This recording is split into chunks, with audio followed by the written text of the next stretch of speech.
Scaffolding is a super useful block in Minecraft, but it has even more uses than most people think. So in this video we discuss everything there is to know about scaffolding, and we're starting right now. Also, not even 1 in 10 of my viewers are subscribed, so if you could subscribe to my channel, that would really be appreciated. So to make scaffolding you need 2 ingredients. You need bamboo and you need string. Now bamboo is found 2 main places. The first one is the bamboo jungle, and the second one is treasure chests in shipwrecks. Now that can often be a better way of finding it, so if you know of any shipwrecks around where you are and you need bamboo for your scaffolding, that's often a good place to look. To grow bamboo, all you have to do is place it on the ground in a dirt-like block, and it will grow if there's adequate light and room. Now what's really cool is that once you have yourself some bamboo and some string, the crafting recipe is super easy for it. It is string like that, then bamboo on either side in a pattern like this, and that gives you 6 scaffolding, meaning that every single piece of bamboo is turned into 1 block of scaffolding, and 1 string converts into 6 scaffolding, which is quite useful. So if we grab all of these like this, we now have our scaffolding quite easily, and because bamboo grows incredibly quickly, it is a very easy block to get as long as you have a good source of string. Now the way that scaffolding is placed is different from any other block, so if we right click once, of course it places down, but right clicking again, it doesn't go over here like you think it would, it actually goes above there, and the more we right click on any other side here, it'll still go higher and higher. Now if we do want a block to the side, there's 2 ways we can do this. If we go to the top of it here by holding space, so we basically go in here and we hold space or whatever your jump key is, and then we right click or whatever your place key is right here, it'll place it 1 to the side, whatever direction we're facing. Now we can keep doing this in any direction we want. Again, we're facing this way, so it goes that way. If we kind of go to the side here, it'll kind of go that way because they think we're facing that way, so it kind of is smart with which way they think it's facing. Now what's really interesting though is the more we place it out this way, eventually it's actually going to drop right down like it did there. Now the reason why this is that scaffolding kind of needs support. It's not like your standard block, it does have some gravity rules to it, so it can go 6 blocks from the central kind of structure. So here's the central support right here. Now from here we can go out 6, so that's 1 right here, 2, 3, 4, 5, 6. Now after we go to 6, it'll just fall off like it's maybe a piece of sand or gravel. But if we continue to do that, it'll actually stack up over there, and then from there we have another pillar that we can go out from because now it's supported from that pillar. Now let's say if we break this pillar here, this part will collapse, but this part will not because it's being supported by this pillar right here. But because each pillar can support 6 blocks out to the side, what we can do if we're planning out our scaffolding is we can have it be 6 blocks from this side, then we can count. Here is 1 right here, 1, 2, 3, 4, 5, 6. Then right here we're going to place up some blocks here just like this, and from here we can go 6 over, so from here just like this we'll go 1, 2, 3, 4, 5, 6, and this does not fall down even though it's kind of really far out like that, because these 6 are being supported by this and these 6 are being supported like that. So basically if we go over here and we just kind of spam right click, it'll continue to make towers really close like this. We don't really need that. So if we actually plan it out and put out the towers 12 blocks apart like this, we can have a lot less of supports. And the reason why there's this support system, although I do think that 6 blocks are a little bit light, it'd be interesting if it was maybe closer to 8 blocks, is because then we can break these things at the bottom, the whole thing falls down, and then kind of our scaffolding structure is gone, so we can have easy cleanup after a large building project. But how do we place blocks to the side of a tower if we're inside of it? Well, I'll show you how to do that right here. You place up ones like this, just of course normally, and you go up here, and instead of right clicking like you would kind of trying to place it around here, well that just makes it go taller. So what you do is you actually look down here at this bit of the scaffolding here, and you right click right here. That'll make a block go right in front of your face. So what's important to remember is that's not kind of at your feet, that's not really there. So it's good to know is if you want it at your feet, you'll have to kind of look down like this, but that'll also place a block to the side. So what you have to do is you have to basically plan it out and decide, let's say we want to be stepping off a block above us, we'll place a block down here, then we'll go up and walk out here, and of course from there we can place some blocks over. And so it's a little bit difficult to use, but basically more or less when we right click here, it'll place a block out to the side and we can kind of make these blocks go around here like this quite easily. And once you get used to it, it's quite an interesting system of placing down a structure, especially considering how easy it is to just break it and have the entire thing fall down just like that. Now scaffolding has some main uses that most people people will use it for, and I'll also go over some other really interesting things you can use it for as well. The main one is, of course, as a scaffolding to build your buildings with, kind of to grab different blocks and place them in different areas as you would normally maybe build up with dirt.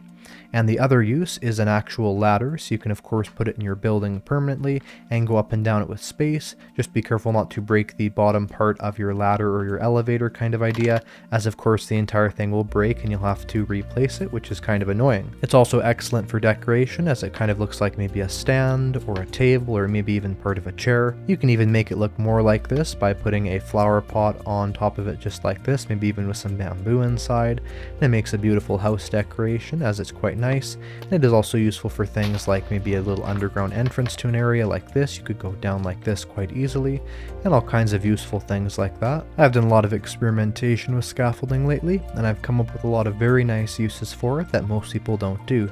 The first one is you can actually use it to protect yourself from lava. Now what's crazy is that scaffolding is completely immune to lava and to fire. Now we're going to place down a scaffolding here. We're going to keep placing them out just like this until one of the scaffolding falls down like that into the lava. You think the scaffolding would burn, but it actually doesn't. We're going to keep right clicking here until we have the scaffolding keep going into the lava like this, and eventually the scaffolding will actually come up above the lava surface like it just did there. What we can now do is we can kind of just go above the scaffolding like this. We can break this here and kind of have it go over there.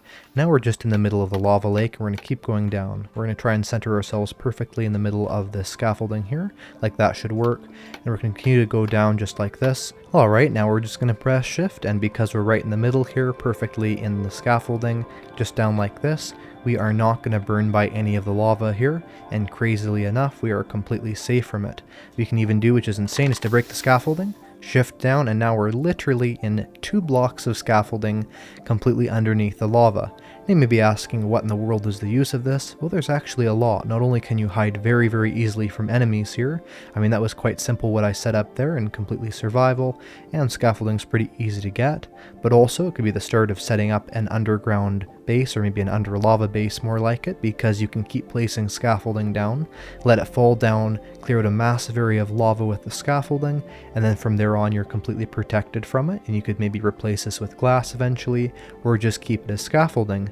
Even inside of the scaffolding here, although we're completely trapped here and no one could know that we're here and no one can get to us, if we still have scaffolding on us, we simply just have to right click just like this, and we now have a way right back up to the surface of the lava here, which is a super amazing trick to escape from players, to escape from mobs, and overall just an amazing hiding spot for anything you want to do. And then we can return ourselves right to the surface here, and there we go. Also, you probably could use this to save yourself if you fell into the lava, if you fell very quickly, got to the bottom of the lava, and quickly right click twice like this, or maybe like this, so that you got yourself into a pod of the scaffolding very quickly. Another interesting use of scaffolding, and I'm just going to do this in creative mode because it's a little bit easier, is you can use it to mold water. Yes, that's right, mold water. And you may be asking, what does that really mean? Well, basically when you place down a water bucket, it just kind of flows how it flows. You can't really control that very well. But with scaffolding, you can very easily. So let's say we want to make ourselves a super beautiful looking fountain. We'll just make a nice little tower of scaffolding just like this, and of course you can do this in survival pretty easily. Then we're just going to make it kind of get wider at the top here. Nothing crazy, but just something so we have enough of room that the water will kind of flow out, just so it kind of looks like a fountain would look like, just like this. Then we'll place a block down like this, and we'll place the water here because we can actually waterlog scaffolding. So if we right click on top of it, it'll go in the scaffolding. So we'll put a water bucket there, go like this. Now the water's flowing down. We can even kind of trap the water by placing blocks around here that are empty like this, but it doesn't matter too much for the demonstration. Then once we have the water in the shape that we like it, and of course if we don't like the shape, we can just place a block there and it's all gone. All we have to do is break the bottom bit of scaffolding here, the water will flood in the inside just like that, and now we're inside of this massive kind of tower of water here, and you could use that for whatever you'd really want to. It's really useful because if you want to ever put water in a specific shape, that's how you can easily do it, and since water is obviously quite renewable, and you get your scaffolding back, you can make massive amounts of water structures just like this quite easily. Just make sure that no one breaks the top block.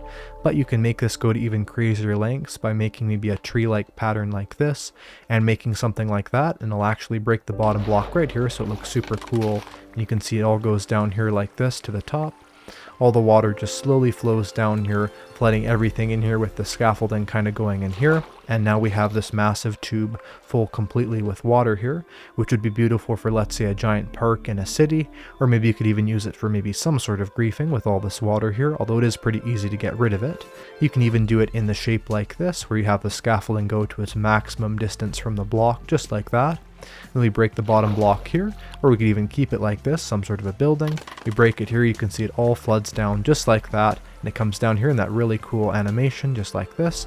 And now it's completely flooded in here, and we have this massive section of water here that will not drain out, and it's all sustained by that top block, and we could do it just because of the scaffolding.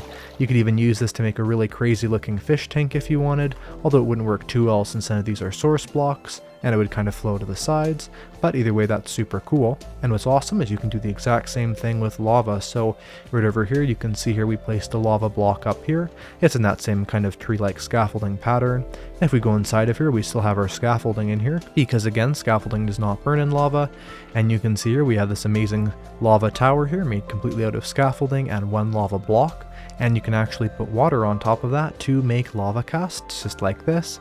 And of course you can do any shape you want with these, but this is just a demonstration that lava and scaffolding and water can be used to make some really cool moldings with those liquids that can be super useful for all kinds of builds and things. Anyway, that's really all there is to know about scaffolding. Somewhat of a simple block, but I hope that you enjoyed this video. If you did, make sure to press the like button, subscribe, comment, share. Maybe one day that lava trick will save you when you're trying to escape from someone or from something. Feel free to join the official iCraftMC Discord server, link in the description below. Make sure to follow me on Twitter. Make sure to join the official iCraftMC Reddit as well. I will see you in the next video, and I hope you have a great day. Goodbye.